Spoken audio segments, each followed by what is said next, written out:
നമസ്കാരം, ഞാൻ ബൈജു നായർ. നമ്മുടെ ചാനലിലേക്ക് സ്വാഗതം. നമ്മൾ ഓരോരുത്തരെ വിട്ട് പിരിഞ്ഞു പോകുമ്പോഴാണ് നമുക്ക് അവരെത്രത്തോളം പ്രിയപ്പെട്ടവരായിരുന്നു എന്ന് മനസ്സിലാക്കുന്നത്.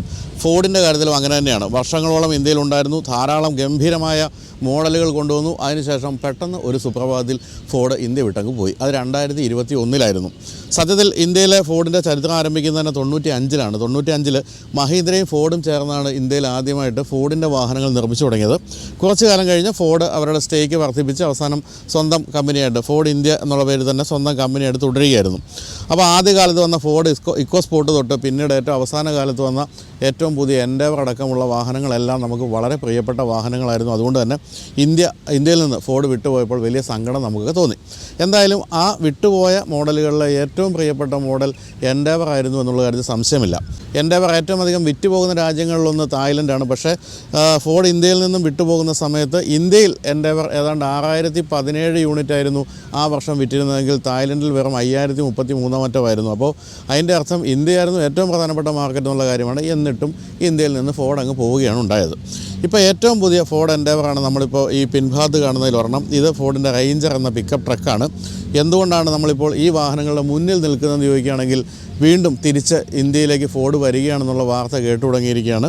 അപ്പോൾ തിരിച്ചു വരുമ്പോൾ കൊണ്ടുവരുന്ന രണ്ട് മോഡലുകളിൽ ഒന്ന് ഫോർഡ് എൻഡേവറും മറ്റൊന്ന് ഫോർഡ് റേഞ്ചറുമാണ് എന്നാണ് പറയപ്പെടുന്നത്. എന്തായാലും അതിന് ഒരു പിൻബലം നൽകുന്ന രീതിയിൽ ഇപ്പോൾ അടുത്ത കാലത്ത് ഇന്ത്യയിൽ ഈ രണ്ട് വാഹനങ്ങളും ട്രക്കിൽ കയറ്റി പ്ലാന്റിലേക്ക് കൊണ്ടുപോകുന്ന വീഡിയോ ഒക്കെ കണ്ടിരുന്നു. അതിൻ്റെ അർത്ഥം ഈ രണ്ട് വാഹനങ്ങളും ഇന്ത്യയിലേക്ക് വരികയാണെന്നുള്ള കാര്യമാണ്. റേഞ്ചർ ഒരു കാലത്തും ഇന്ത്യയിൽ ഉണ്ടായിരുന്നില്ല. അപ്പോൾ ഇനിയിപ്പോൾ പുതിയ സ്ട്രാറ്റജി അനുസരിച്ച് എനിക്ക് തോന്നുന്നത് ഫോർഡ് വലിയ വാഹനങ്ങൾ മാത്രമായിരിക്കും ഇന്ത്യയിൽ വിൽക്കുന്നതെന്നുള്ള കാര്യമാണ്. ആദ്യമായി കൊണ്ടുവരുന്നത് എൻഡേവറാണ്. എൻഡേവർ ഈ വർഷം തന്നെ വരുമെന്ന് കേൾക്കുന്നു. ഏതാണ്ട് 2500 യൂണിറ്റുകൾ ഇമ്പോർട്ട് ചെയ്ത് കൊണ്ടുവന്ന് പരിപാടി പുനരാരംഭിക്കുകയാണെന്നാണ് പറയേണ്ടത്. അതിനുശേഷം ചെന്നൈയിലെ പ്ലാന്റിൽ ഇത് അസംബിൾ ചെയ്ത് തുടങ്ങും. അതായത് അടുത്ത വർഷത്തോടു കൂടി എൻഡേവറിൻ്റെ അസംബ്ലിങ്ങും ഇന്ത്യയിൽ ആരംഭിക്കുമെന്നാണ് കേൾക്കുന്നത്. അപ്പോൾ ഈ വാഹനമാണ് നിങ്ങൾ ഈ കണ്ടുകൊണ്ടിരിക്കുന്ന ഇതേ വാഹനമാണ് ഇന്ത്യയിലേക്ക് വരാൻ പോകുന്നത്. കാരണം നമ്മളിപ്പോൾ നിൽക്കുന്നത് തായ്ലൻഡിലാണ്. തായ്ലൻഡിൽ നിന്നാണ് ഇന്ത്യയിലേക്ക് എൻഡേവർ ഇറക്കുമതി ചെയ്ത് വരാൻ പോകുന്നത്.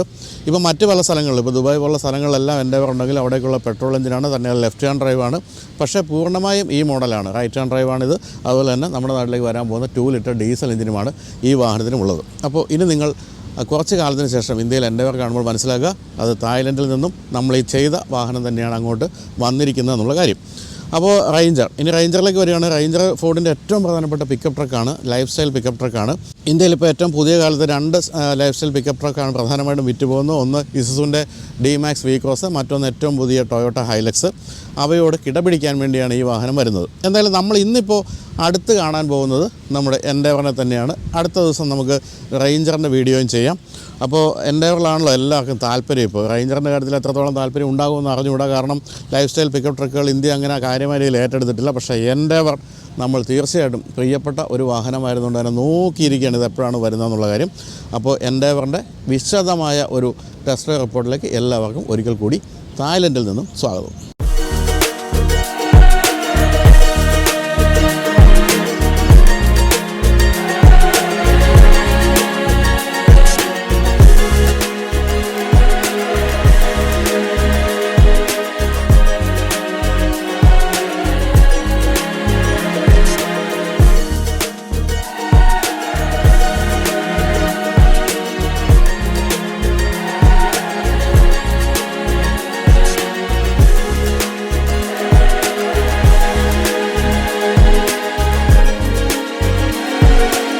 അപ്പോൾ ഫോർഡ് എൻഡേവറിൻ്റെ കൂടുതൽ വിശേഷങ്ങളിലേക്ക് പോകുന്നതിന് മുമ്പ് ഫെയർ ഫ്യൂച്ചറുമായിട്ട് ബന്ധപ്പെട്ട എല്ലാ കാര്യങ്ങൾ പറയാം. അതായത് കേരളത്തിൽ അല്ലെങ്കിൽ സൗത്ത് ഇന്ത്യയിൽ നിന്ന് തന്നെ ഏറ്റവും അധികം കുട്ടികളെ വിദേശ രാജ്യങ്ങളിൽ പഠനത്തിന് അയക്കുന്ന സ്ഥാപനമാണല്ലോ ഫെയർ ഫ്യൂച്ചർ. നമ്മൾ ധാരാളം തവണ നമ്മുടെ വീഡിയോകൾ അതിനെപ്പറ്റി പറഞ്ഞിട്ടുണ്ട്.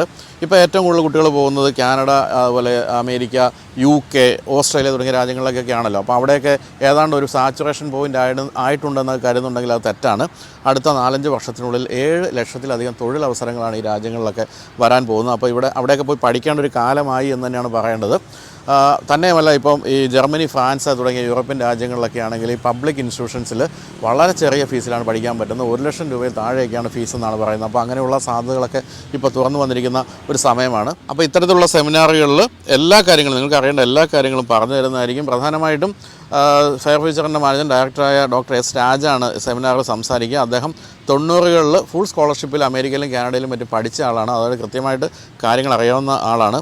അപ്പോൾ വിവിധ രാജ്യങ്ങളിലെ വിവിധ സ്റ്റഡി പ്രോഗ്രാമുകൾ എന്തൊക്കെയാണ്, കോളേജുകൾ ഏതൊക്കെയാണ്, +2 ഡിഗ്രിയും കഴിഞ്ഞവർക്കുള്ള അനുയോജ്യമായ കോഴ്സുകൾ ഏതൊക്കെയാണ്, അഡ്മിഷൻ്റെ സാധ്യതകൾ എന്തൊക്കെയാണ്, ഫീസ് എങ്ങനെയാണ്, പാർട്ട് ടൈം ജോലിക്കുള്ള സാധ്യത എന്താണ്, അതുപോലെ പഠിച്ച് കുറച്ച് ഗ്യാപ്പുള്ള, അതായത് സ്റ്റഡി ഗ്യാപ്പുള്ളവർക്ക് അഡ്മിഷൻ ലഭിക്കുന്ന രീതികൾ എന്തൊക്കെയാണ്, വിസ ആപ്ലിക്കേഷൻ്റെ പ്രൊസീജിയേഴ്സൊക്കെ എന്താണ്, പഠനശേഷമുള്ള വർക്ക് പെർമിറ്റിനുള്ള സാധ്യത എങ്ങനെയാണ്, അതുപോലെ തന്നെ ഓരോ രാജ്യത്തെയും PR ഫ്രണ്ട്ലി ആയിട്ടുള്ള പ്രൊവിൻസുകൾ ഏതൊക്കെയാണ്, ഫാമിലി വിസയുടെ സാധ്യത എന്താണ്, ഇൻ്റർനാഷണൽ സ്റ്റുഡൻറ്റ് വിസയിൽ വരുന്നവരുടെ കുട്ടികൾക്ക് സൗജന്യ വിദ്യാഭ്യാസത്തിനുള്ള സാധ്യത എന്താണ്, മാതാപിതാക്കൾക്കുള്ള വിസ എങ്ങനെയാണ് കിട്ടുക, അങ്ങനെയുള്ള കാര്യങ്ങളെല്ലാം ഈ ഒരു സെമിനാറുകളിലൂടെ നിങ്ങൾക്ക് മനസ്സിലാക്കുക. ഇപ്പോൾ ധാരാളം സെമിനാറുകൾ ഇത്തരത്തിലുള്ള നടത്തി കഴിഞ്ഞു. അതുവഴി കാര്യങ്ങൾ മനസ്സിലാക്കിയ കുട്ടികളാണ് പലപ്പോഴും വെളിയിലേക്കൊക്കെ പൊയ്ക്കൊണ്ടിരിക്കുന്നത്. തന്നെയല്ല, ഇപ്പോൾ നടക്കുന്ന ഈ സെമിനാറിൽ പഠിക്കുന്ന കുട്ടികളിൽ നിന്നും തിരഞ്ഞെടുക്കുന്ന 300 വിദ്യാർത്ഥികൾക്ക് വിദഗ്ധരായ IELTS അധ്യാപകരുടെ നേതൃത്വത്തിൽ 30 ദിവസത്തെ സൗജന്യ കോച്ചിങ് നൽകുന്നതുമായിരിക്കും. ഇപ്പോൾ ഏറ്റവും ഒടുവിൽ ഇത് നടന്നത് കാലിക്കറ്റിലാണ്. ഈ ഒരു സെമിനാർ താജ് ഗേറ്റ്വേയിലാണ് നടന്നത്. 23-ാം തീയതി നടന്നതേ ഉള്ളൂ. ഇനിയിപ്പോൾ അടുത്ത സെമിനാർ നടക്കാൻ പോകുന്നത് കൊച്ചിയിൽ മാരിയറ്റ് ഹോട്ടലിലാണ് ഏപ്രിൽ 7-ാം തീയതി. അപ്പോൾ ഉച്ചയ്ക്ക് 2:30-ക്കാണ് സെമിനാർ നടക്കുന്നത്. എല്ലാവരും അതിൽ പങ്കെടുത്ത് കാര്യമായ രീതിയിൽ എന്തൊക്കെയാണ് ഈ രംഗത്തെ സാധ്യതകളെന്ന് മനസ്സിലാക്കുക. ഒരിക്കലും തട്ടിപ്പിലൊന്നും ചെന്ന് വീഴാതിരിക്കുക. നല്ല ഏജൻസികൾ വഴി മാത്രമേ ഇത്തരം കാര്യങ്ങൾക്കൊക്കെ നിങ്ങൾ പോകാവൂ. അത്തരത്തിലുള്ള സാധ്യതകളെല്ലാം തന്നെ മനസ്സിലാക്കി തരുന്ന സെമിനാറാണ് ഏപ്രിൽ 7-ാം തീയതി നടക്കുന്നത്. അപ്പോൾ കാര്യങ്ങൾ മനസ്സിലാക്കി വെളിയിൽ പോയി പഠിച്ച് നല്ല വിദ്യാഭ്യാസം നേടി നല്ല ജോലിയും നേടുക. ഞാനും ഫോർഡ് എൻഡേവറുമായിട്ടുള്ള ബന്ധം പലർക്കും അറിയാമായിരിക്കും. നമ്മൾ കൊച്ചിയിൽ നിന്ന് ലണ്ടനിലേക്ക് ഡ്രൈവ് ചെയ്ത് പോയ വാഹനം ഫോർഡ് എൻഡേവറാണ്. യാതൊരു പ്രശ്നങ്ങളുമില്ലാതെ 27,000 കിലോമീറ്ററാണ് ഇദ്ദേഹം ഓടിത്തീർത്തത്. എന്തായാലും അന്ന് നമ്മൾ കൊണ്ടുപോയ വാഹനം, അതിപ്പോൾ ഏകദേശം 10 വർഷത്തോളമായി ആ സംഭവം നടന്നതിന് ശേഷം നമ്മളന്ന് കൊണ്ടുപോയ വാഹനം 2003-ൽ ജനിച്ച ഫോർഡ് എൻഡേവർ ആയിരുന്നു. ഇപ്പോഴും ആ ഷേപ്പുള്ള ഫോർഡ് എൻഡേവറിന് ധാരാളം ആരാധകരുണ്ട്. അതിൻ്റെ ഒരേ ഒരു പ്രശ്നമായിട്ട് എനിക്ക് അന്ന് തോന്നിയത്, നമ്മൾ കൊണ്ടുപോയത് ഡീസൽ ഓട്ടോമാറ്റിക് ആയിരുന്നു, മൈലേജ് വളരെ കുറവായിരുന്നുള്ള കാര്യമാണ്. ഏകദേശം 10 ലക്ഷം രൂപയുടെ ഡീസൽ അടിക്കേണ്ടി വന്നു എന്നുള്ളതാണ് അന്ന് സംഭവിച്ച ഒരു ദുരന്തം എന്ന് പറയുന്നത്. പക്ഷേ അതിനുശേഷം 2014-ലാണ് നമ്മളിപ്പോൾ ഇന്ന് ഈ കാണുന്ന ഷേപ്പിലുള്ള ഫോർഡ് എൻഡേവർ ജനിച്ചത്. പിന്നെ 2022-ൽ ഒരു ഫേസ് ലിഫ്റ്റ് സംഭവിച്ചു. ആ ഫേസ് ലിഫ്റ്റിൽ വീണ്ടും ചെറിയ മാറ്റങ്ങളോടുകൂടി 2024-ൽ മറ്റൊരു പതിപ്പ് വന്നിരിക്കുകയാണ്. അതാണിപ്പോൾ നമ്മൾ കണ്ടുകൊണ്ടിരിക്കുന്നത്. ഈ വാഹനത്തിൻ്റെ രൂപമാറ്റം വളരെ രസകരമാണ്. ആദ്യകാലത്ത് വന്നിരുന്നത് വളരെ ബോക്സി ആയിട്ടുള്ള ഡിസൈനുള്ള എൻഡേവർ ആയിരുന്നെങ്കിൽ ഇപ്പോൾ അങ്ങനെയൊന്നുമല്ല, വളരെ രസികൻ ഒരു വാഹനമാണ്. എന്ന് തന്നെയുമല്ല, ഇപ്പോൾ വന്നിരിക്കുന്ന നമ്മളിപ്പോൾ ഈ ഓടിച്ചുകൊണ്ടിരിക്കുന്നത് ബൈ ടർബോ എന്ന് എഴുതിയിരിക്കുന്നത് നിങ്ങൾ കാണുന്നുണ്ടാവും. ബൈ ടർബോ, ഈ ഒരു 2 ലിറ്റർ ബൈ ടർബോ ഡീസലിനോട് കൂടിയ ഈ ഒരു എൻജിൻ എന്ന് പറയുന്നത് അമേസിംഗ്ലി റിഫൈൻഡ് ആണ്. എന്ന് പറഞ്ഞാൽ ഒരു രക്ഷമില്ലാത്തതിൽ റിഫൈൻഡ് ആണ്. ഇതിങ്ങനെ ശരിക്കും അങ്ങനെ ഒഴുകി ഫ്ലോട്ട് ചെയ്ത് പോവുകയാണ് ചെയ്യുന്നത്. നമ്മളങ്ങനെ കാല് കൊടുക്കുമ്പോൾ ശബ്ദവുമില്ല, അതായത് ഡീസൽ എഞ്ചിനാണെന്ന് പോലും തോന്നാത്ത അത്രയും സ്മൂത്താണ്. ഇപ്പോൾ 2 ദിവസമായിട്ട് നമ്മൾ ഓടിച്ചുകൊണ്ടിരിക്കുകയാണ്. പക്ഷേ ബോഡി റോൾ ഉണ്ട് എന്നുള്ള ഒരു പ്രശ്നം മാത്രമാണ് എനിക്ക് തോന്നിയത്. അത് ഇത്തരത്തിലുള്ള ലാഡർ ഓൺ ഫ്രെയിം ഈ ഒരു ഡിസൈൻ രീതിയുള്ള വാഹനങ്ങൾക്ക് എപ്പോഴും സംഭവിക്കുന്നതാണ്. എങ്കിൽ പോലും ഈ വാഹനത്തിന് പ്രധാനപ്പെട്ട എതിരാളി എന്ന് വിളിക്കാവുന്ന ടൊയോട്ട ഫോർച്യൂണറിൻ്റെ അത്രയും ബോഡി റോൾ ഇല്ല എന്നാണ് തോന്നിയത്. പക്ഷേ എൻജിൻ്റെ കാര്യത്തിൽ ഒന്നും പറയാനില്ല. 10 സ്പീഡ് ഓട്ടോമാറ്റിക് ഗിയർ ബോക്സുമാണ്. അത്തരം കാര്യങ്ങളെല്ലാം ഗംഭീരമാണ്. പക്ഷേ ഷേപ്പ് നമ്മളിപ്പോൾ നമ്മുടെ നാട്ടിൽ നിന്ന് പോയ സമയത്തുണ്ടായിരുന്ന ഫോർഡ് എൻഡേവറിൽ നിന്ന് തികച്ചും വ്യത്യസ്തമായിട്ടാണ് വന്നിരിക്കുന്നത്. ഗ്രില്ല് ഉൾപ്പെടെയുള്ള കാര്യങ്ങളെല്ലാം മാറ്റം സംഭവിച്ചിരിക്കുന്നു. അപ്പോൾ അങ്ങനെയൊക്കെയുള്ള ഫോർഡ് എൻഡേവറിനെ നമുക്കിനി ഒന്ന് അടുത്ത് കാണാം.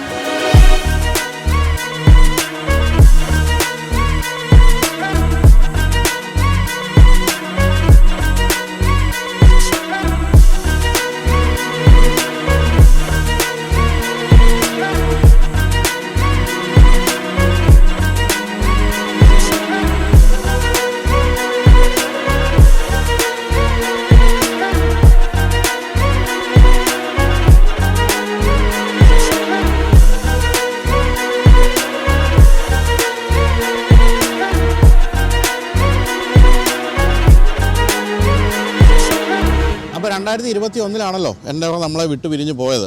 അന്ന് പോയതിന് ശേഷം ഇദ്ദേഹം അല്പം ഒന്ന് വലുതായിട്ടുണ്ട്. അതായത് തീർച്ചയായിട്ടും ഇങ്ങനെ പ്രായം കൂടുന്തോറും വലുതായി വരണമല്ലോ, ആ രീതിയിലുള്ള മാറ്റങ്ങളാണ് ഇദ്ദേഹത്തിന് സംഭവിച്ചിരിക്കുന്നത്. ശരിക്കും പറഞ്ഞാൽ ഏറ്റവും വലിയ മാറ്റം ഉണ്ടായിരിക്കുന്നത് വീതിയുടെ കാര്യത്തിലാണ്. വിഡ്ത്ത് 146 മില്ലിമീറ്ററാണ് വർദ്ധിച്ചിരിക്കുന്നത്. അത് ഉൾഭാഗത്ത് അത്രയധികം സ്പേസ് വന്നിട്ടുണ്ട്. വീൽ ബേസ് 50 മില്ലിമീറ്റർ കൂടിയിട്ടുണ്ട്. അത് തരക്കേടില്ലാത്ത രീതിയിൽ കൂടിയിട്ടുണ്ട്. ഉയരം 5 മില്ലിമീറ്ററാണ് കൂടിയിരിക്കുന്നത്. അതുപോലെ തന്നെ നീളവും ഏകദേശം 5-6 മില്ലിമീറ്ററോളമാണ് കൂടിയിരിക്കുന്നത്. അപ്പോൾ മൊത്തത്തിലൊന്ന് വലിപ്പം കൂടിയിട്ടുണ്ട് എന്നാണ് പറയേണ്ടത്. എന്തായാലും മുൻഭാഗമൊക്കെ വളരെ അഗ്രസീവായിട്ടുണ്ട്. കഴിഞ്ഞ തലമുറയിൽപ്പെട്ടത് മോശമായിരുന്നില്ല, എങ്കിൽ പോലും കുറച്ച് അഗ്രസീവായിട്ടുണ്ട്. അതിന് പ്രധാനപ്പെട്ട കാരണം ഈ കാണുന്ന ഈ ക്രോം ഫിനിഷുള്ള ഗ്രില്ലാണ്. അത് അവിടെ ഇവിടെയായിട്ട് ക്രോം ഫിനിഷുള്ള ഗ്രില്ല് വന്നിരിക്കുന്നു. വളരെ ശക്തമായ എന്താ പറയുക, വളരെ ബോൾഡായിട്ടുള്ള ഒരു ലൈനാണ് ഈ ഒരു ഗ്രില്ലിൻ്റെ നടുക്ക് കാണുന്നത്. അതിങ്ങനെ അറ്റം വരെ നീളുന്നുണ്ട്. അതുമായിട്ട് ചേർന്ന് നിൽക്കുന്ന രീതിയിൽ വളരെ ഭംഗിയായിട്ടാണ് ഇവിടെ ഈ ഒരു C ഷേപ്പുള്ള ഹെഡ് ലാമ്പിൻ്റെ ഈ ഒരു ക്ലസ്റ്റർ കൊടുത്തിരിക്കുന്നത്. ഈ കാണുന്ന ഈ ഒരു ഷേപ്പ് ഇങ്ങനെ കാണുന്ന സി എന്ന് പറയുന്നത് ഇതിൻ്റെ ഡേ ടൈം റണ്ണിംഗ് ലാമ്പാണ് കൊടുത്തിരിക്കുന്നത്. ഓൾ LED ലൈറ്റുകളാണ് കൊടുത്തിരിക്കുന്നത്. ഉൾഭാഗത്ത് വളരെ മനോഹരമായിട്ടാണ് ഹെഡ് ലാമ്പിൻ്റെ ആ ഒരു എലമെൻറ്റ്സ് എല്ലാം ഇൻ്റഗ്രേറ്റ് ചെയ്തിരിക്കുന്നത്. വളരെ ഭംഗിയായിട്ടുണ്ട്. അതുപോലെ ഇവിടെ ടേൺ ഇൻഡിക്കേറ്റേഴ്സാണ് കൊടുത്തിരിക്കുന്നത്. താഴെയായിട്ട് ഫോഗ് ലാമ്പ് കൊടുത്തിരിക്കുന്നു. ഫോഗ് ലാമ്പിൻ്റെ ആ ക്ലസ്റ്റർ ആണെങ്കിലും ചുറ്റും ക്രോം ഫിനിഷും കൊടുത്ത് നടുവിൽ ബ്ലാക്ക് ഫിനിഷൊക്കെ കൊടുത്ത് ഭംഗിയാക്കിയിട്ടുണ്ട്. മുൻഭാഗത്ത് ഏറ്റവും പ്രധാനപ്പെട്ട ഒരു കാര്യം, ഈ വാഹനത്തെ ഏറ്റവും ബോൾഡാക്കുന്നൊരു കാര്യം ഈ സ്കിഡ് പ്ലേറ്റ് പോലെ തോന്നിക്കുന്ന ഈ ഒരു ഭാഗമാണ്. ഇവിടെയാണെങ്കിലും ഏറ്റവും താഴെയായിട്ട് സിൽവർ ഫിനിഷാണ് കൊടുത്തിരിക്കുന്നത്. ഇത് ബ്ലാക്ക് ഫിനിഷുള്ള വാഹനമായതുകൊണ്ട് തന്നെ അതെല്ലാം നന്നായിട്ട് അങ്ങനെ എടുത്ത് നിൽക്കുന്നുണ്ട്. ഏതായാലും ബോഡി ലൈനുകളും ബൾജുകളും എല്ലാം വളരെ എന്താ പറയുക, വളരെ ബോൾഡായിട്ടൊരു വാഹനത്തിൻ്റെ രീതികളാണ് സമ്മാനിക്കുന്നത്. ഈ സൈഡിലേക്കൊക്കെ നോക്കിയാൽ നിങ്ങൾക്കത് കാണാൻ സാധിക്കും. വളരെ രസകരമാണ്. അതുപോലെ തന്നെ വളരെ ഉയർന്ന ഗ്രൗണ്ട് ക്ലിയറൻസ് ആണെന്ന് അറിയാമല്ലോ ഈ വാഹനത്തിന്. അതുകൊണ്ട് തന്നെ എല്ലാം അങ്ങനെ ഉയർന്നു നിൽക്കുന്ന ഒരു സ്റ്റാൻസാണ്. അതുപോലെ തന്നെ ബോണറ്റ് ലൈനിലേക്ക് വരികയാണെങ്കിലും വളരെ ബോൾഡാണ്. കണ്ടോ, വളരെ ഹെവി പ്ലേറ്റുകളാണ് ഉപയോഗിച്ചിരിക്കുന്നതെന്ന് തോന്നുന്ന രീതിയിലാണ്. നമ്മളതിന് മുൻഭാഗത്ത് നിൽക്കുമ്പോൾ നമ്മളൊന്നുമല്ലല്ലോ എന്ന് തോന്നുന്ന രീതിയിൽ അദ്ദേഹം അങ്ങനെ ഉയർന്നു നിൽക്കുകയാണ്. അതാ ഈ ഒരു വിൻസ്ക്രീൻ എന്നൊക്കെ പറയുന്ന ഏതോ ദൂരെ കാണുന്ന ഒരു സംഭവമായിട്ട് തോന്നുന്നു. അത്രയും വിശാലമായ ബോണറ്റ് ഏരിയയാണ് കൊടുത്തിരിക്കുന്നത്. എന്തായാലും മുൻഭാഗം പഴയ വാഹനവുമായിട്ട് കമ്പയർ ചെയ്യുമ്പോൾ തീർച്ചയായിട്ടും വളരെ ബോൾഡാണെന്നുള്ള കാര്യം സംശയമില്ല. ഏതാണ്ട് ഇതേ മുൻഭാഗം തന്നെയാണ് നമ്മളിപ്പോൾ റേഞ്ചറിലും കണ്ടിരിക്കുന്നത്. ഇനി സെൻസേഴ്സൊക്കെ നോക്കുകയാണെങ്കിൽ ഇവിടെ മുൻഭാഗത്ത് 2 സെൻസർ ഇവിടെ കാണാം. അതുപോലെ തന്നെ ഇവിടെ ഒരു ക്യാമറ കൊടുത്തിരിക്കുന്നു. അഡാസിൻ്റെ കുറേ ഫീച്ചേഴ്സ് ഇതിലുണ്ട്. അതിലേറ്റവും നന്നായിട്ട് എനിക്ക് തോന്നിയത് നമുക്ക് ഈ ഓട്ടോമാറ്റിക് ബ്രേക്കിൻ്റെ വാണിംഗ് ആണ്. സാധാരണഗതിയിൽ ഇപ്പോൾ ഈ അഡാസ് വാഹനങ്ങളുടെ ഏറ്റവും വലിയ തലവേദന എന്ന് പറയുന്നത് എമർജൻസി ബ്രേക്കിംഗ്, നമ്മൾ പോലും അറിയാതെ ബ്രേക്ക് ചെയ്യുക എന്നുള്ളതാണ്. പക്ഷേ ഇതിൽ നല്ലൊരു വാണിംഗ് ആദ്യം വരും. നല്ല റെഡ് ഒരു വാണിംഗ് വന്നതിന് ശേഷം ഇദ്ദേഹം ബ്രേക്ക് ചെയ്യുള്ളൂ. എനിക്കിതാണ് ഇഷ്ടപ്പെട്ടത്. കഴിഞ്ഞ ദിവസം ഓടിച്ച ബെൻസിൻ്റെ GLAയിലൊക്കെ സത്യം പറഞ്ഞാൽ നാട്ടുകാർ തെറി വിളിച്ചില്ലെന്നേ ഉള്ളൂ. തോന്നുന്ന സമയത്ത് വാഹനം ബ്രേക്ക് ചെയ്യാണ്. എമർജൻസി ബ്രേക്കിംഗ് എന്നുള്ള അദ്ദേഹത്തിൻ്റെ സ്വാതന്ത്ര്യം എടുത്തുകൊണ്ട് അത് നമുക്ക് വലിയ ബുദ്ധിമുട്ടുണ്ടാക്കുന്ന കാര്യമാണ്. ഇതിൽ അത്രയും അനോയിങ് അല്ല ഇതിൻ്റെ എമർജൻസി ബ്രേക്കിംഗ്, അതായത് അഡാസിൽ വരുന്ന ആ ഒരു ഭാഗം എന്നാണ് പറയേണ്ടത്. അപ്പോൾ ഇനി വശക്കാഴ്ചയിലേക്ക് വരാം. വശക്കാഴ്ചയിൽ ഏറ്റവും മനോഹരമായിട്ട് നമുക്ക് തോന്നുന്ന അലോയ് വീൽ തന്നെയാണ്. അലോയ് വീലിൻ്റെ എലമെൻറ്റ്സ് ഒക്കെ വളരെ ഭംഗിയായിട്ടുണ്ട്. 20 ഇഞ്ച് ആണ് വീൽ സൈസ് കൊടുത്തിരിക്കുന്നത്. ഇതാ 255/55 R20 ആണ് കൊടുത്തിരിക്കുന്നത്. അതങ്ങനെ പൂർണ്ണമായിട്ടും കെട്ടി വരിഞ്ഞ് നിൽക്കുകയാണെന്ന് പറയാം ഈ ഒരു വീൽ ആർച്ചിനുള്ളിൽ. പക്ഷേ എങ്കിൽ പോലും വീൽ ട്രാവൽ കാര്യമായിട്ട് കൊടുത്തിട്ടുണ്ട്. അതുകൊണ്ട് തന്നെ ഓഫ് റോഡ് പോകാൻ ബുദ്ധിമുട്ടുള്ള വാഹനമല്ലത്. പക്ഷേ നമ്മളിപ്പോൾ ഇന്ന് ഓടിച്ചുകൊണ്ടിരിക്കുന്നത് 4 വീൽ ഡ്രൈവ് അഥവാ 4x4 വാഹനമല്ല, 2 വീൽ ഡ്രൈവ് ആണ്. പക്ഷേ എങ്കിൽ പോലും ഇത് അത്യാവശ്യം ഓഫ് റോഡൊക്കെ പോകുമെന്ന് അറിയാമല്ലോ. എവിടെയും കയറ്റിക്കൊണ്ട് പോകാവുന്നൊരു ധൈര്യം തീർച്ചയായിട്ടും ഒരു വാഹനം തരുന്നുണ്ട്. ഇവിടെയാണ് ബൈറ്റാബോ എന്നുള്ള ഈ ഒരു ബാഡ്ജിങ് കൊടുത്തിരിക്കുന്നത്. അതിൻ്റെ ചുറ്റും ഇവിടെയും കൊടുത്തിട്ടുണ്ട് ക്രോം ഫിനിഷുള്ള ഭാഗം. പിന്നെ ഭംഗിയുള്ളൊരു ബ്ലാക്ക് എലമെൻ്റാണ് അവിടെ കൊടുത്തിരിക്കുന്നത്. ഒരു എയർ ഇൻടേക്ക് പോലെ തോന്നിക്കുന്ന ഒരു എലമെൻ്റാണ് അവിടെ കൊടുത്തിരിക്കുന്നത്. ഇതൊക്കെ ടിപ്പിക്കൽ ഫോർഡിൻ്റെ കാര്യങ്ങളാണ്. മേൽഭാഗത്ത് ക്രോം ഫിനിഷുള്ള സൈഡ് വ്യൂ മിറേഴ്സാണ് കൊടുത്തിരിക്കുന്നത്. അതിൽ മനോഹരമായിട്ട് ഇൻ്റഗ്രേറ്റ് ചെയ്തിട്ടുണ്ട് ഈ സൈഡ് ഇൻഡിക്കേറ്റേഴ്സ്. ഇവിടെയും താഴെയും നമുക്കിവിടെ ക്യാമറ കാണാം, അഡാസിൻ്റെ ഭാഗമായിട്ടുള്ള ക്യാമറ. ഇത് ടൈറ്റാനിയം എന്നുള്ള ഒരു വേരിയൻ്റാണ്. അതിൻ്റെ ബാഡ്ജിങ്ങാണ് അവിടെ കാണുന്നത്. ഫുഡ് സ്റ്റെപ്പ് കൊടുത്തിട്ടുണ്ട്. തീർച്ചയായിട്ടും ആവശ്യമാണ്. കാരണം ഇത് അത്യാവശ്യം ഉയർന്ന ഒരു പ്രൊഫൈലുള്ള വാഹനമായതുകൊണ്ട് ചവിട്ടി കയറാൻ ഫുഡ് സ്റ്റെപ്പ് കൊടുത്തിരിക്കുന്നു. അതുപോലെ ഡോർ ഹാൻഡിലിന് കൊടുത്തിരിക്കുന്നത് ക്രോം ഫിനിഷാണ്. ഇത് എക്സ്ട്രാ ഫിറ്റിംഗ് ആണ് ഈ കൊടുത്തിരിക്കുന്നത്. മറ്റൊരു കാര്യമുള്ള ഇവിടെ ഇതിൻ്റെ പേര് എവറസ്റ്റ് എന്നാണ് കേട്ടോ. തായ്ലൻഡിലും പറ്റും. നമ്മുടെ നാട്ടിൽ മാത്രമാണ് എൻഡേവർ എന്നുള്ള പേരുള്ളത്. അതുകൊണ്ടാണ് ഇവിടെ എവറസ്റ്റ് എന്ന് കൊടുത്തിരിക്കുന്നത്.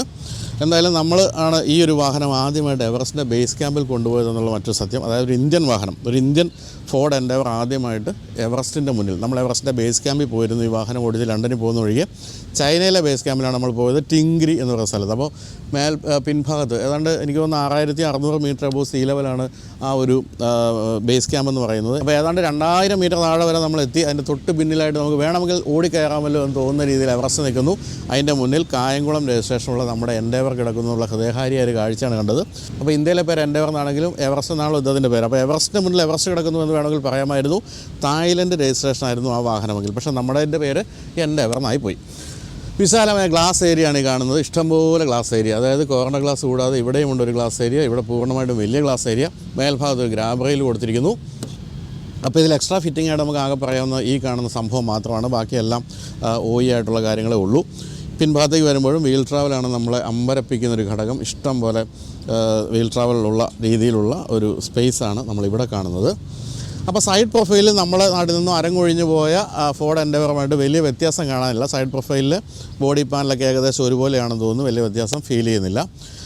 പിൻഭാഗത്തേക്ക് വരുമ്പോഴും വലിയ മാറ്റം നമുക്ക് ഫീൽ ചെയ്യും. അതിന് പ്രധാനപ്പെട്ട കാരണം ഈ കാണുന്ന മനോഹരമായ ടെയിൽ ലാമ്പിൻ്റെ എലമെൻസാണ്. അതും LED ആണ്. അത് സാധാരണഗതിയിൽ ഒരു SUVക്ക് ഇത്രയും കരുത്തിട്ടൊരു SUVക്ക് കൊടുക്കുന്ന രീതിയിലല്ല കൊടുത്തിരിക്കുന്നത്. നല്ല ഭംഗിയായിട്ടുണ്ട്. അതിനും വേണമെങ്കിൽ ഒരു C ഷേപ്പ് ആരോപിക്കാം എന്നേ ഉള്ളൂ. ഇവിടെ ഇൻഡിക്കേറ്റർ അതിൽ ഇൻറ്റഗ്രേറ്റ് ചെയ്തിരിക്കുന്നു. അതുപോലെ തന്നെ റിവേഴ്സ് ലൈറ്റും അവിടെ കൊടുത്തിട്ടുണ്ട്. പിൻഭാഗത്ത് ഇതിപ്പം ടൈറ്റാനിയം എന്നുള്ള വേരിയൻ്റാണ്. ഇതിൽ കാണുന്നത് ഒരു ഷാർഫിൻ ആൻറ്റിനയുണ്ട്. അതുപോലെ തന്നെ ഡീഫോഗർ കൊടുത്തിട്ടുണ്ട്.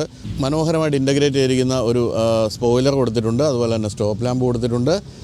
വൈപ്പർ കൊടുത്തിട്ടുണ്ട് പിൻഭാഗത്ത്. ഇവിടെ എവറസ്റ്റ് എന്നുള്ള വലിയ ബാഡ്ജിങ്. ഈ ബാഡ്ജിങ് എന്ന് പറയുന്നത് ഒരു ബ്ലാക്ക് ഒരു സ്ട്രിപ്പ് ഇങ്ങനെ നീളുന്നതാണ്. അത് പൂർണ്ണമായിട്ടും ഗ്ലാസ്സിൽ അങ്ങനെ കവർ ചെയ്തിട്ടുമുണ്ട്. അതായത് അത് പാർട്ട് ഓഫ് ടെയിൽ ലാമ്പാണ് എന്നാണ് പറയേണ്ടത്. ഇവിടെ ടൈറ്റാനിയം എന്നുള്ള ബാഡ്ജിങ് വീണ്ടും കാണാം. പിന്നെ ഇവിടെ ഒരു ക്യാമറ കൊടുത്തിരിക്കുന്നു. പിന്നെ ഇവിടെ ആണെങ്കിലും ഉയർന്നു നിൽക്കുന്ന ആ ഒരു സ്റ്റാൻസ് തന്നെയാണ് നമുക്ക് തോന്നുന്നൊരു കാര്യം. ടെയിൽ പൈപ്പൊന്നും കാണാൻ പോലും ഇല്ല, എവിടെയാണെന്ന് പോലും അറിഞ്ഞുകൂടാ. ഇവിടെ റിഫ്ലക്ടർ കൊടുത്തിരിക്കുന്നു. അപ്പോൾ പിൻഭാഗത്തും ബോഡി പാനലിലൊക്കെ വ്യത്യാസം വന്നിട്ടുണ്ട്, അതായത് ഡിസൈനിൽ വ്യത്യാസം വന്നിട്ടുണ്ട്. എനിക്ക് തോന്നുന്നു ഇതാണ് കൂടുതൽ ഭംഗിയുള്ള പിൻഭാഗം എന്നുള്ള കാര്യമാണ്. ഇനി നമുക്ക് ബൂട്ട് സ്പേസ് തുറന്ന് നോക്കാം. ബൂട്ട് സ്പേസിൻ്റെ കാര്യത്തിൽ അന്നും ഇന്നും സമൃദ്ധമാണ് ഈ വാഹനം എന്നാണ് പറയേണ്ടത്. അതുപോലെ തന്നെ ഇലക്ട്രിക്കലി ഓപ്പൺ ചെയ്യാവുന്ന ബൂട്ടാണ് കൊടുത്തിരിക്കുന്നത്. അപ്പോൾ വിശാലമായ ബൂട്ട് സ്പേസ് ആണെന്നൊക്കെ പറഞ്ഞ് അകത്തേക്ക് വരുമ്പോൾ വിശാലമായ ബൂട്ട് സ്പേസ് നിങ്ങൾ കാണുന്നില്ലെങ്കിൽ അതെൻ്റെ കുറ്റമല്ല. പക്ഷേ ഈ 2 സീറ്റും നമുക്ക് ഇലക്ട്രിക്കലി തന്നെ ഫോൾഡ് ചെയ്യാം. അതിനുള്ള സ്വിച്ചാണ് ഇവിടെ കൊടുത്തിരിക്കുന്നത്.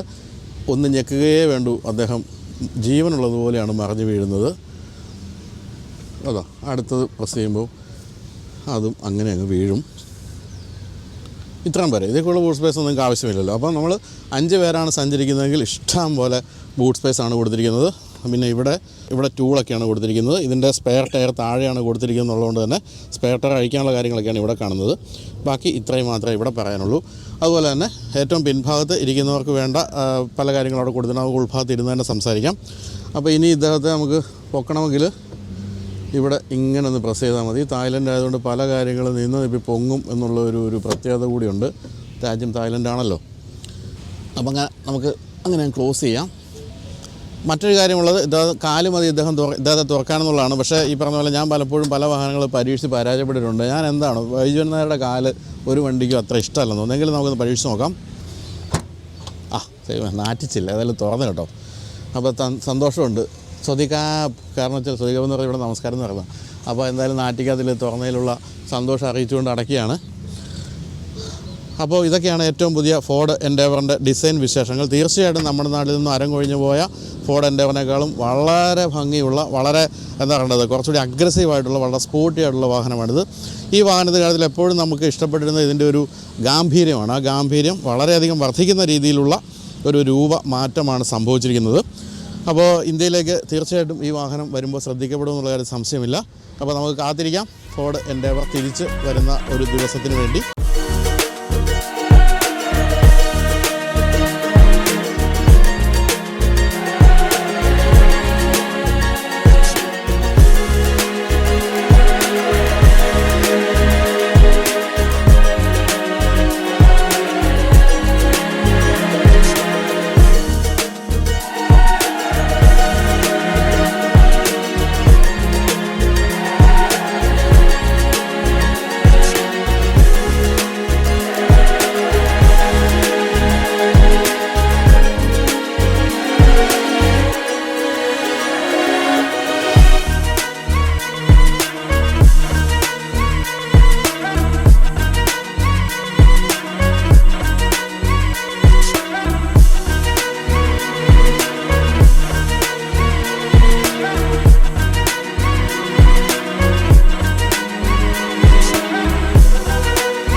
അപ്പോൾ ഏറ്റവും പുതിയ ഫോർഡ് എൻഡേവറിൻ്റെ ഉൾഭാഗത്തേക്ക് കയറുമ്പോൾ നമുക്ക് പഴയ ഫോർഡ് എൻഡേവറുമായിട്ട് യാതൊരു ബന്ധവും തോന്നില്ല. മൊത്തത്തിൽ കാര്യങ്ങളെല്ലാം മാറ്റിയെടുത്തിരിക്കുകയാണ്. ഡാഷ്ബോർഡിൻ്റെ ഡിസൈൻ ആയാലും ഈ സ്ക്രീനായാലും എല്ലാം തന്നെ പുതിയൊരു രീതിയിലാണ് കൊടുത്തിരിക്കുന്നത്. ഫുൾ ബ്ലാക്ക് ഡിസൈനാണെന്നുള്ളതാണ് എന്നെ ഏറ്റവും സന്തോഷിപ്പിക്കുന്നൊരു കാര്യം. ഇപ്പോൾ ഇതിൽ അപ്രൈറ്റായിട്ട് നിൽക്കുന്ന ഒരു ഡാഷ്ബോർഡാണ്. അതായത് മുൻഭാഗത്ത് നമ്മളോടൊപ്പം തന്നെ ഉയർന്നു നിൽക്കുന്ന ഡാഷ്ബോർഡ് എന്നാണ് പറയുന്നത്. പക്ഷേ വിസിബിലിറ്റി ഒന്നും അതങ്ങനെ ബാധിക്കുന്ന അത്തരം പ്രശ്നങ്ങളൊന്നും തന്നെ ഇല്ല. വളരെ സോഫ്റ്റ് ആയിട്ടുള്ള ലെതറൊക്കെയാണ് ഈ ഭാഗത്ത് കൊടുത്തിരിക്കുന്നത്. ഇവിടെ എവറസ്റ്റ് എന്നുള്ള ബാഡ്ജിങ് കൊടുത്തിരിക്കുന്നു. അതുപോലെ അലൂമിനിയം ഫിനിഷ്, ബ്രഷ്ഡ് അലൂമിനിയം ഫിനിഷൊക്കെ ഇടയ്ക്കൊക്കെ ഉപയോഗിച്ചിരിക്കുന്നതൊക്കെ ഭംഗിയായിട്ടുണ്ട്. എന്തായാലും നമ്മുടെ നാട്ടിൽ ഉണ്ടായിരുന്ന കാലത്തുള്ള ആ എൻഡേവറിനേക്കാളും ആ എൻഡേവർ കുറച്ചുകൂടി എന്താ പറയുക, കുറച്ചുകൂടി ഒരു ക്ലാസി ലുക്ക് ഉള്ളതായിരുന്നെങ്കിൽ ഇത് കുറച്ചുകൂടി റഗഡായിട്ടുള്ള ലുക്കാണ് ഇപ്പോൾ ഇൻറ്റീരിയറിന് വന്നിരിക്കുന്നത്. എനിക്ക് ഏറ്റവും ഇഷ്ടപ്പെട്ടൊരു കാര്യം ഇതിൻ്റെ ഈ ഒരു AC വെൻറ്റിൻ്റെ ചുറ്റുമുള്ള ഈ ഒരു എലമെൻസൊക്കെ വളരെ ഭംഗിയായിട്ടുണ്ട്. അതുപോലെ തന്നെ ഇവിടെ വളരെ വലിയ ഒരു 12 ഇഞ്ചിൻ്റെ സ്ക്രീനാണ് കൊടുത്തിരിക്കുന്നത്. അതിൽ ഫോർഡിൻ്റെ കണക്ടിവിറ്റി ഫീച്ചേഴ്സ് എല്ലാം തന്നെ കൊടുത്തിട്ടുണ്ട്. അതുപോലെ ആപ്പിൾ കാർപ്ലേ, ആൻഡ്രോയിഡ് ഓട്ടോയും പോലുള്ള കാര്യങ്ങൾ കൊടുത്തിട്ടുണ്ട്. AC-യുടെയൊക്കെ കൺട്രോളുകളുടെയൊക്കെ സ്വിച്ചുകളൊക്കെയാണ് നമ്മളിവിടെ കാണുന്നത്. പിന്നെ എന്തൊക്കെയാണെങ്കിലും ഉള്ളത് നമുക്ക് നോക്കാം. ഇതിൽ കാറിൻ്റെ സെറ്റിങ്സ് പോലുള്ള കാര്യങ്ങൾ, ഡ്രൈവർ അസിസ്റ്റൻസ്, വാലെ മോഡ്, ക്യാമറ ഇവിടെ റിവേഴ്സ് ക്യാമറയാണ് നമ്മളിപ്പോൾ ഈ കാണുന്നത്. ഇത് 360 ഡിഗ്രി ക്യാമറയാണ് കാണുന്നത്. എല്ലാം നല്ല റെസൊല്യൂഷനിൽ നല്ല ഭംഗിയായിട്ട് കൊടുത്തിട്ടുണ്ട്. പിന്നെയുള്ളത് നമുക്ക് റിവേഴ്സ് പോകുമ്പോൾ സെറ്റിങ്സിലും ഈ പറഞ്ഞ ഡ്രൈവർ, വെഹിക്കിൾ, ജനറൽ, ഡിസ്പ്ലേ തുടങ്ങിയ പല കാര്യങ്ങളും കൊടുത്തിരിക്കുന്നു. പിന്നെ ഫോണിൻ്റെ കണക്ടിവിറ്റി കാര്യങ്ങളൊക്കെയാണ് കൊടുത്തിരിക്കുന്നത്. പിന്നെ നമുക്ക് മേൽഭാഗത്ത് ഒന്ന് പ്രസ് ചെയ്യുമ്പോൾ radio, phone, media, Apple CarPlay, Android Auto, owner's manual, games, അങ്ങനെയുള്ള കാര്യങ്ങളെല്ലാം തന്നെ കാണാം. അതായത് നമ്മുടെ നാട്ടിൽ നിന്ന് പോയ എൻ്റെറിനേക്കാളും ബഹുദൂരം മുന്നിലാണ് കണക്ടിവിറ്റി ഫീച്ചേഴ്സിൻ്റെ കാര്യത്തിൽ ഈ വാഹനം എന്നാണ് നമുക്കിത് മനസ്സിലാക്കി തരുന്നത്. അതുപോലെ അതിൻ്റെ താഴെയായിട്ട് ഇവിടെ വയർലെസ് ചാർജിങ്ങിൻ്റെ പാഡാണ് ഈ കാണുന്നത്. പിന്നെ 2 USB പോർട്ടുകളുണ്ട് ചാർജിങ്ങിനായിട്ട്. ഒരു സി ടൈപ്പ് പോലും അതിൽ കൊടുത്തിട്ടുണ്ട്. ഇവിടെയും ചെറിയ സാധനമൊക്കെ സൂക്ഷിക്കാം. ഇവിടേക്ക് വരുമ്പോൾ 2 കപ്പ് ഹോൾഡേഴ്സാണ് കൊടുത്തിരിക്കുന്നത്. പിന്നെ ഇതാണ് ആ മനോഹരമായ ഗിയർ ലിവർ, വളരെ വലിയ ഗിയർ ലിവറാണ് കൊടുത്തിരിക്കുന്നത്. അത് ലെതർ റാപ്ഡായിട്ട് കൊടുത്തിരിക്കുന്നു. ഈ ഭാഗത്തേക്ക് വരുമ്പോൾ ഇത് ട്രാക്ഷൻ കൺട്രോളിൻ്റെ ഓഫ്, പാർക്കിങ്ങിൻ്റെ ഓഫ്, അത്തരം കാര്യങ്ങളൊക്കെയാണ് നമ്മളവിടെ. പാർക്കിംഗ് സെൻസറിൻ്റെ ഓഫൊക്കെയാണ് കാണുന്നത്. ഇലക്ട്രോണിക് പാർക്കിംഗ് ബ്രേക്കിൻ്റെ സ്വിച്ചാണ് ഇവിടെ കാണുന്നത്. ഇവിടെയും വളരെ ചെറിയ ഒരു ചെറിയ സ്റ്റോറേജ് സ്പേസ് ഉണ്ട്. ഈ ഭാഗത്തേക്ക് വരുമ്പോൾ വളരെ വിശാലമായ ഒരു സ്റ്റോറേജ് സ്പേസാണ് കാണുന്നത്. ഇതിനകത്ത് 12 വോൾട്ടിൻ്റെ ചാർജർ കൊടുത്തിട്ടുണ്ട്. അത് വേണമെങ്കിൽ നമുക്ക് ആംറസ്റ്റായിട്ടും സുഖമായിട്ട് ഉപയോഗിക്കാം. ഇതിൻ്റെ ഏറ്റവും ടോപ്പ് എൻഡ് മോഡലിൽ വെൻറ്റിലേറ്റഡ് സീറ്റാണ് കൊടുത്തിരിക്കുന്നത്. പക്ഷേ നമ്മളിപ്പോൾ ഓടിക്കുന്ന മോഡലിൽ അതല്ല കൊടുത്തിരിക്കുന്നത്. എന്നാലും ഞാൻ പറഞ്ഞല്ലോ, ഇവിടെ നിങ്ങൾ നോക്കുമ്പോൾ കാണാം വിസിബിലിറ്റി ഒന്നും മോശമല്ല. പക്ഷേ വളരെ ഉയർന്ന ഡാഷ്ബോർഡാണ് കാണുന്നത്. അത് രസകരമായ ഒരു കാര്യമാണ്. മേൽഭാഗത്ത് പോലും ഫുൾ ബ്ലാക്ക് ഫിനിഷ് കൊടുത്തിരിക്കുന്നു. ഇവിടെ സൺഗ്ലാസ് ഹോൾഡർ കൊടുത്തിരിക്കുന്നു.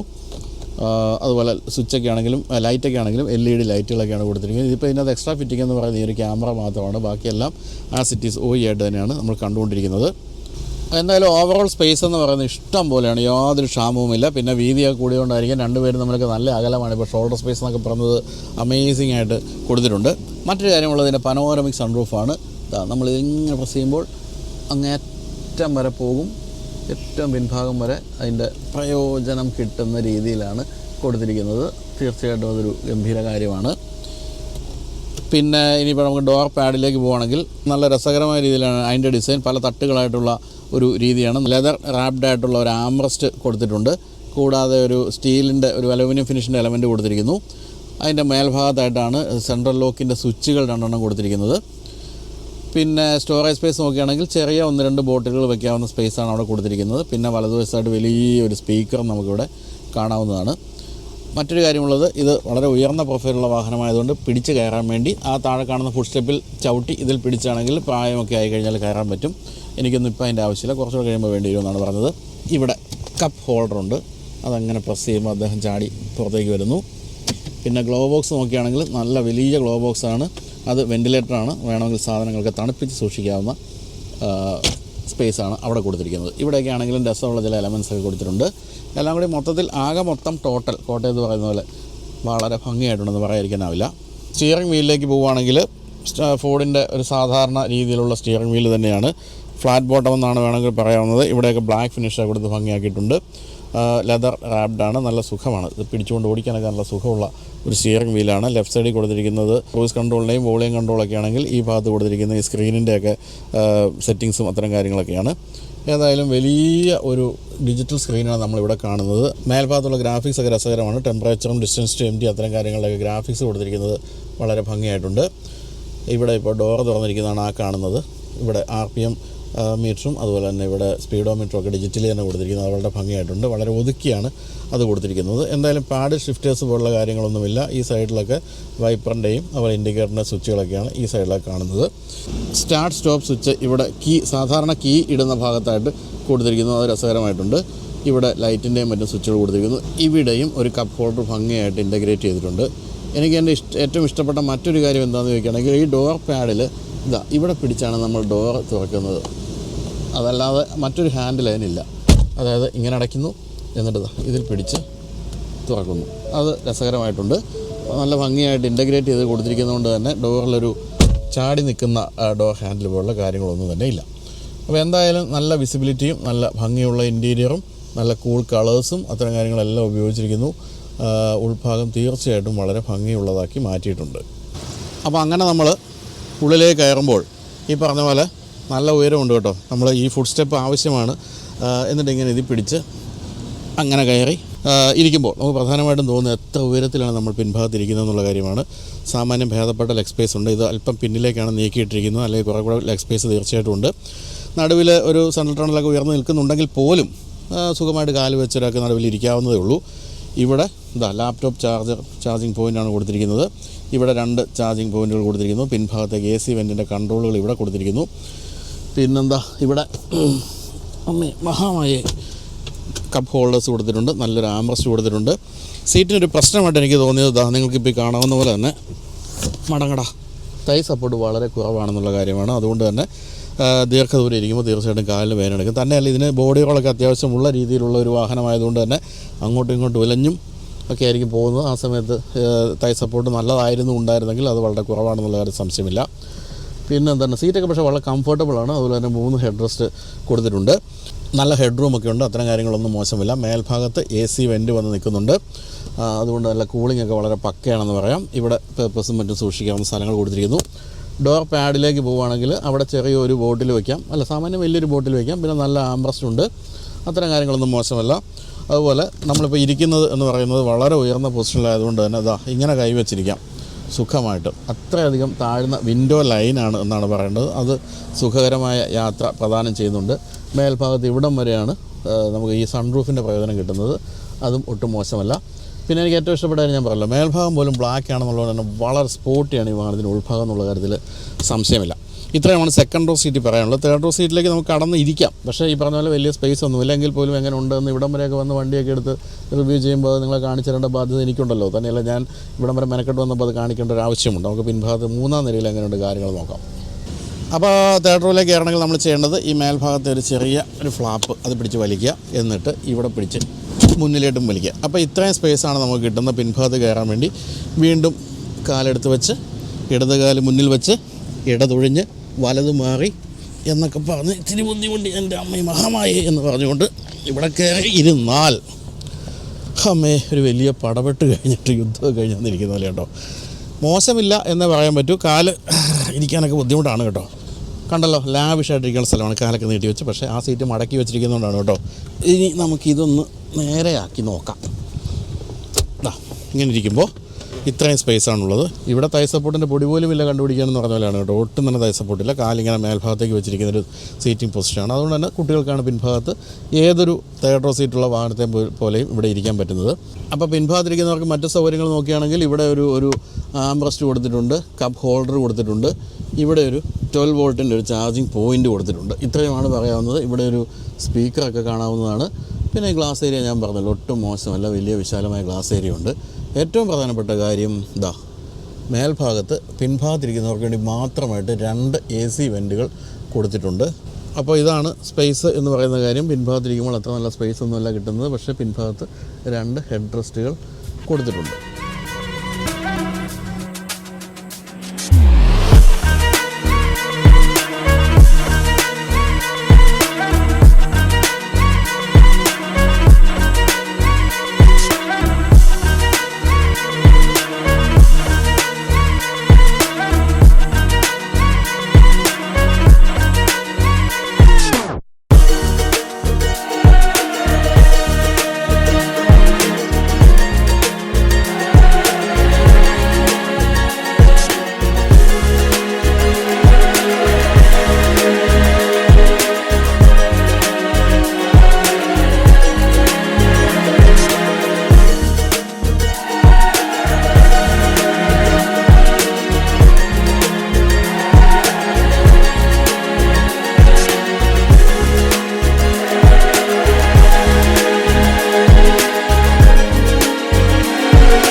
അപ്പോൾ നമ്മളങ്ങനെ തായ്ലൻഡിലെ ഫുക്കറ്റിലെ റോഡുകളിലൂടെ വാഹനം ഓടിച്ചുകൊണ്ടിരിക്കുകയാണ്. അതിമനോഹരമായ റോഡുകളാണ് ഇവിടെ. എനിക്കിവിടുത്തെ റോഡുകളും ബീച്ചും മലയും കുന്നുമൊക്കെ കണ്ടപ്പോൾ അല്ലെങ്കിൽ ഡ്രൈവ് ചെയ്തപ്പോൾ ഓർമ്മ വന്നത് രത്നഗിരി ജില്ല, അതായത് നമ്മുടെ മഹാരാഷ്ട്രയിലെ രത്നഗിരി ജില്ലയിലെ ഗണപതിപുലെ പോലുള്ള ബീച്ചുകളിലേക്ക് ഒരു ഭാഗമാണ്. അതായത് മല ഇറങ്ങി അങ്ങനെ ലാൻഡ് ചെയ്ത് വരുമ്പോൾ അതിമനോഹരമായ ബീച്ച്, അതാണ് അവിടത്തേക്ക് ഒരു രീതി. ഏതാണ്ട് ആ തരത്തിലുള്ള ബീച്ചുകളൊക്കെയാണ് ഇവിടെ ഉള്ളത്. പക്ഷേ നമ്മുടെ ഗണപതിപുലെ പോലുള്ള സ്ഥലങ്ങളൊന്നും ഒട്ടും വികസിച്ചിട്ടില്ലെങ്കിൽ ഇവിടെ എല്ലാം മനോഹരമായ രീതിയിൽ വികസിച്ചിട്ടുണ്ട്. എവിടെയും താമസിക്കാൻ ഗംഭീര റിസോർട്ടുകളും നല്ല വൃത്തിയുള്ള ഹൈവേകൾ അങ്ങനെയുള്ള കാര്യങ്ങളെല്ലാം തന്നെ ഇവിടെ ഉണ്ട്. അപ്പോൾ ഇത്തരം ഹൈവേകളിലൂടെ നമ്മൾ ഈ വാഹനം ഓടിച്ചു നോക്കി. കാര്യമായ രീതിയിൽ അങ്ങനെ ഓഫ് റോഡ് ഒന്നും ചെയ്യാൻ പറ്റുന്ന സാഹചര്യമല്ലാത്തതുകൊണ്ട് അതൊന്നും ചെയ്യാൻ സാധിച്ചിട്ടില്ല. തന്നെയുമല്ല ഇതൊരു 4 വീൽ ഡ്രൈവ് വാഹനവുമല്ല. അതായത് ഇതിൻ്റെ ടോപ്പ് എൻഡ് മോഡലാണ് 4 വീൽ ഡ്രൈവ് വരുന്നത്. കൂടാതെ ഒരു 3 ലിറ്റർ ഡീസൽ എഞ്ചിനുള്ള മോഡലുണ്ട്. അത് ഓൾ വീൽ ഡ്രൈവാണ്. അത് ഫുൾ ടൈം ഓൾ വീൽ ഡ്രൈവായിട്ട് വരുന്ന മോഡലാണ്. പക്ഷേ ഇതിൽ അതില്ല. എന്തായാലും ഒരു കാര്യം സത്യമാണ്, നമ്മളുടെ നാട്ടിൽ നിന്നും അരങ്ങൊഴിഞ്ഞു പോയ എൻഡവറുമായിട്ട് കമ്പയർ ചെയ്യുമ്പോൾ അതിനേക്കാളൊക്കെ അങ്ങേയറ്റം റിഫൈൻഡും അങ്ങേയറ്റം സ്പോർട്ടിയുമാണ് ഈ എഞ്ചിൻ എന്നുള്ള കാര്യത്തിൽ യാതൊരു സംശയമില്ല. നല്ല രസമാണ് ഓടിക്കും. ഞാനിപ്പോൾ വളരെ ചെറിയ RPM 1300 RPM പതുക്കെ ഇങ്ങനെ പോവുകയാണ്. അതങ്ങനെ ഒഴുകി പൊയ്ക്കൊണ്ടിരിക്കുകയാണ്. ആക്സിലേറ്റർ ചെറുതായിട്ടൊന്ന് കൊടുത്തിരിക്കുന്നുണ്ടെന്നല്ലാതെ നമ്മളൊന്നും അറിയുന്നില്ല. പക്ഷേ ബോഡി റോൾ തീർച്ചയായിട്ടും വളരെ എവിഡൻ്റാണ്. ഇത്തരത്തിലുള്ള ഒരു ട്രക്ക് ബേസ്ഡ് ആയിട്ടുള്ള ഒരു വാഹനമായതുകൊണ്ട് തന്നെ. ഇതിൻ്റെ പ്ലാറ്റ്ഫോം എന്ന് പറയുന്നത് റേഞ്ചറിൻ്റെ പ്ലാറ്റ്ഫോമാണ്. അതായത് പിക്കപ്പ് ട്രക്കിൻ്റെ പ്ലാറ്റ്ഫോമിൽ തന്നെയാണ് ഇത് നിർമ്മിച്ചിരിക്കുന്നത്. തിരിച്ചും പറയാം, അത് നിർമ്മിച്ചിരിക്കുന്നത് ഇതിൻ്റെ പ്ലാറ്റ്ഫോമിലാണെന്ന് വേണമെങ്കിലും പറയാം. അപ്പോൾ അതുകൊണ്ട് തന്നെ ലാഡർ ഓൺ ഫ്രെയിം എന്ന് പറയുന്ന ആ ഒരു ഡിസൈൻ രീതി അല്ലെങ്കിൽ നിർമ്മാണ രീതിയുടെ പ്രശ്നങ്ങളൊക്കെയാണ് നമ്മളെ പറഞ്ഞത്. എങ്കിലും ഞാൻ നേരത്തെ പറഞ്ഞ പോലെ ഫോർച്യൂണറിൻ്റെ അത്രയും ബോഡി റോൾ ഇല്ല എന്നുള്ളതാണ് സത്യം.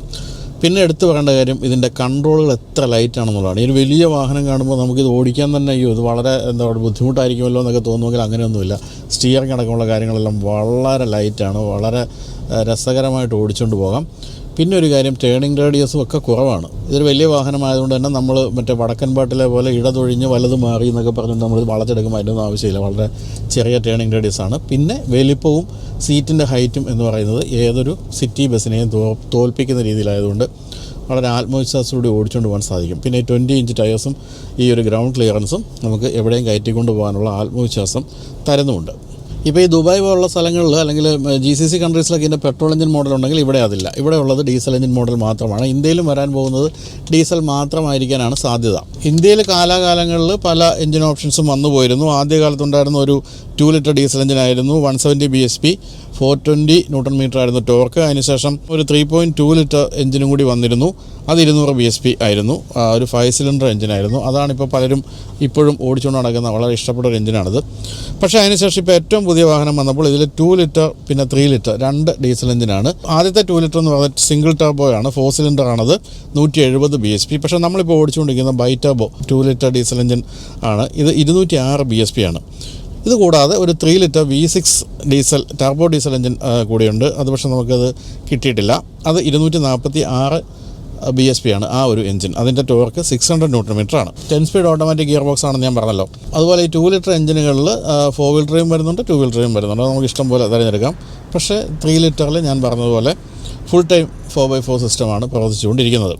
അപ്പോൾ ഈ ഒരു ബൈ ടർബോ എഞ്ചിൻ്റെ കാര്യത്തിൽ വളരെ സ്മൂത്താണ് പവർ ഡെലിവറി. കാരണം 2 ടർബോകളുണ്ട് എന്നുള്ളത് കൊണ്ട് തന്നെയാണ് അതങ്ങനെ സാധിക്കുന്നത്. പിന്നെ വളരെ ചെറിയ സ്പീഡിലും വളരെ ചെറിയ RPM പോകാൻ പറ്റുന്നുണ്ട്. സിറ്റിയിലായാലും മടുപ്പിക്കാത്ത ഡ്രൈവ്, അതുപോലെ ഹൈവേയിലാണെങ്കിലും വളരെ രസികൻ ഡ്രൈവാണ്. നമ്മളൊന്ന് കാല് കൊടുത്ത് ഒരു 80 കിലോമീറ്റർ സ്പീഡിൽ എത്തിക്കഴിഞ്ഞാൽ വളരെ ചെറുതായിട്ട് ആക്സിലേറ്റർ കൊടുത്ത് അങ്ങനെ വെറുതെ ഇരുന്നാൽ മതി. അതങ്ങനെ ഒഴുകി പോകുന്നൊരു ഫീലാണ് നമുക്ക് തരുന്നത്. ഇനി എന്തൊക്കെയാണ് ഇതിലെ സേഫ്റ്റി ഫീച്ചേഴ്സ് എന്ന് ചോദിക്കുകയാണെങ്കിൽ, പ്രീ കൊളീഷൻ അസിസ്റ്റ് വിത്ത് ഇൻ്റർസെക്ഷൻ എന്ന് പറയുന്നത് വളരെ പ്രധാനപ്പെട്ട ഒരു ഫീച്ചറുണ്ട്. അതായത് മുന്നിൽ പോകുന്ന ഒരു വാഹനം അത് പെട്ടെന്ന് ടേൺ ചെയ്യുകയാണെങ്കിൽ പോലും ഈ വാഹനം മനസ്സിലാക്കി അതിൻ്റെ ഒരു ആക്ഷൻ എടുക്കുന്നു. അതായത് ബ്രേക്ക് ഓട്ടോമാറ്റിക്കായിട്ട് അപ്ലൈ ആകുന്നതാണ് ആ സംഭവം. പിന്നെ ലൈൻ കീപ്പിംഗ് സിസ്റ്റം ഉണ്ട്. പിന്നെ റോഡ് എഡ്ജ് ഡിറ്റക്ഷൻ ഉണ്ട്. റോഡിൻ്റെ സൈഡിൽ നമ്മൾ ചാടി പോകുന്നതാണെങ്കിൽ അത് ഡിറ്റക്ട് ചെയ്യുന്ന ആ സിസ്റ്റം ഉണ്ട്. ആക്റ്റീവ് പാർക്ക് അസിസ്റ്റ് ഉണ്ട്, അതായത് പാർക്കിംഗ് എളുപ്പമാക്കുന്ന കാര്യം. പിന്നെ 7 എയർ ബാഗുകളുണ്ട്. അത് ഏറ്റവും ടോപ്പിൻ്റെ മോഡൽ 9 ആണ്. പിന്നെ റിവേഴ്സീവ് സ്റ്റിയർ അസിസ്റ്റ് ഉണ്ട്. അതായത് നമ്മൾ ഒരു പെട്ടെന്നൊരു ഒബ്സ്റ്റക്കിൾ വരുന്നു, ബ്രേക്ക് ചെയ്യാൻ പറ്റാത്തൊരവസ്ഥയാണെങ്കിൽ വാഹനം പെട്ടെന്ന് സ്റ്റിയറിംഗ് പെട്ടെന്ന് നമുക്ക് വെട്ടിക്കാൻ പറ്റുന്ന രീതിയിലുള്ള വാണിംഗ് തരുന്ന സംഭവമാണിത്. പിന്നെ റിവേഴ്സ് ബ്രേക്ക് അസിസ്റ്റ് ഉണ്ട്. പിന്നെ ഇൻ്റലിജൻ്റ് അഡാപ്റ്റീവ് ക്രൂയിസ് കൺട്രോൾ ഉണ്ട്. അതിൻ്റെ കൂടെ ലൈൻ സെൻറ്ററിംഗ് എന്ന് പറയുന്ന ആ ഒരു സിസ്റ്റം കൂടി കൊടുത്തിട്ടുണ്ട്. ഈ തരത്തിലുള്ള പല കാര്യങ്ങളാണ് ഈ സുരക്ഷയുടെ കാര്യത്തിൽ കൊടുത്തിരിക്കുന്നത്. ഇതൊക്കെ ഓരോരോ വേഗതകളിൽ പെട്ടെന്ന് നമ്മളെ അസിസ്റ്റ് ചെയ്യാൻ സഹായിക്കുന്ന കാര്യങ്ങളാണ്. അപ്പോൾ ഇനി 0 to 100 എത്ര നേരം വേണം നമുക്ക് നോക്കാം.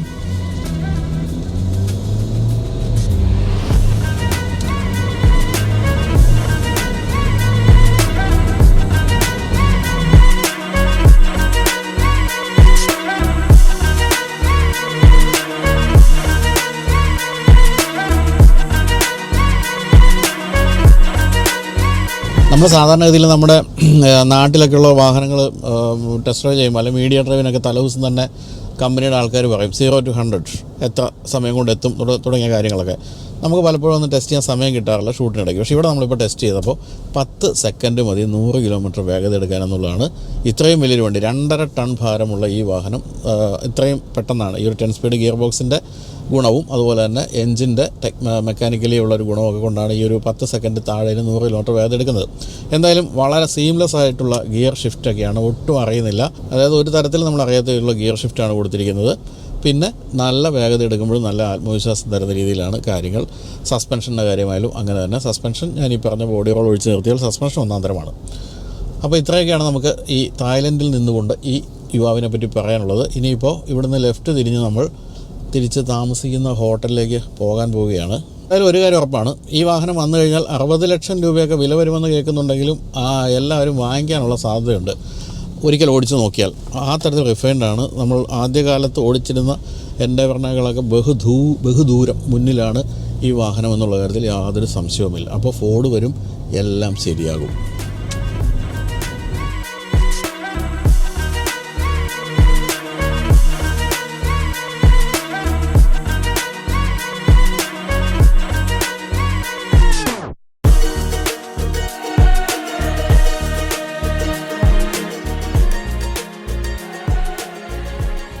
അപ്പോൾ ഇനി ഫോർഡ് എൻഡേവർ നാട്ടിൽ വരുമ്പോൾ എന്ത് വിലയായിരിക്കും എന്നുള്ള ചോദ്യമാണ്. തീർച്ചയായിട്ടും 60 ലക്ഷം രൂപയിൽ കൂടുതലായിരിക്കും എന്നുള്ളൊരു സംശയമില്ല. കാരണം പൂർണ്ണമായും ഇമ്പോർട്ട് ചെയ്താണല്ലോ വരുന്നത്. അതിനുശേഷം ഈ അസംബ്ലിക്കൊക്കെ ആരംഭിച്ച് കഴിയുമ്പോൾ വില കുറയാനുള്ള സാധ്യതയുണ്ടെങ്കിലും തുടക്കത്തിൽ 60 ലക്ഷം രൂപയ്ക്ക് മുകളിലായിരിക്കും വില എന്നുള്ളൊരു സംശയമില്ല.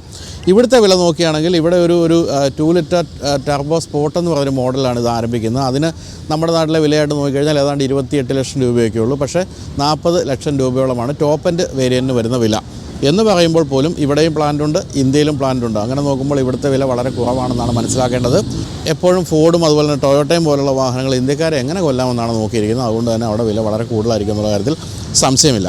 എന്തായാലും ദേ വന്നു എന്ന് പറഞ്ഞ പോലെയായി ഇന്ത്യയിലെ ഫോർഡിൻ്റെ അവസ്ഥ എന്നുള്ളൊരു സംശയമില്ല. അത് പറഞ്ഞ സുരേഷ് ഗോപിയാണല്ലോ. അപ്പോൾ സുരേഷ് ഗോപിയുടെ കാര്യത്തിൽ തിരഞ്ഞെടുപ്പിൻ്റെ കാര്യത്തിൽ എന്ത് സംഭവിക്കുമെന്ന് അറിഞ്ഞുകൂടാ. പിന്നെയും പോയി എന്നാണോ പോയി വന്നു എന്നാണോ എന്നൊക്കെ തീരുമാനിക്കേണ്ടത് തൃശ്ശൂരുകാരാണ്. പക്ഷേ ഫോർഡിൻ്റെ അവസ്ഥ നോക്കുകയാണെങ്കിൽ വന്നു എന്നുള്ള അവസ്ഥ തന്നെയാണ്. അപ്പോൾ നമുക്ക് തീർച്ചയായിട്ടും കാത്തിരുന്നാണെങ്കിലും വാങ്ങിക്കാവുന്നൊരു വാഹനമാണിതെന്നാണ് തോന്നിയത്. ഇനി തൊട്ട് തലമുറ മുന്നിലുള്ള ഫോർഡ് എവറസ്റ്റ് ഓടിച്ചവരെല്ലാവരും ഞെട്ടിപ്പോകും ഈ ഒരു വാഹനം ഓടിച്ചാൽ. അത്രയും റിഫൈൻഡാണ്. എഞ്ചിൻ്റെ കാര്യത്തിൽ ഒരു കാര്യവും പറയാനില്ല. വളരെ എക്സൈറ്റിംഗ് ആയിട്ട് ഓടിച്ചു പോകാവുന്ന വാഹനമാണിത്. കാഴ്ചയിലും മോശമല്ല. അപ്പോൾ ഇത്രയും പറഞ്ഞുകൊണ്ട് എനിക്ക് തോന്നുന്നു അവസാനിപ്പിക്കാവുന്നതാണ്. അപ്പോൾ തായ്ലൻഡിൽ നിന്നുകൊണ്ട് തായ്ലൻഡുകാർ അവസാനം നമസ്കാരം പറയുന്നത് കപുൻ കാപ്പ് എന്നാണ്. അപ്പോൾ നമുക്ക് കപുൻ കാപ്പ് എന്ന് പറഞ്ഞുകൊണ്ട് അവസാനിപ്പിക്കാം. അപ്പോൾ വീഡിയോ ഉണ്ടോ എല്ലാവർക്കും നന്ദി, നമസ്കാരം, ബൈ.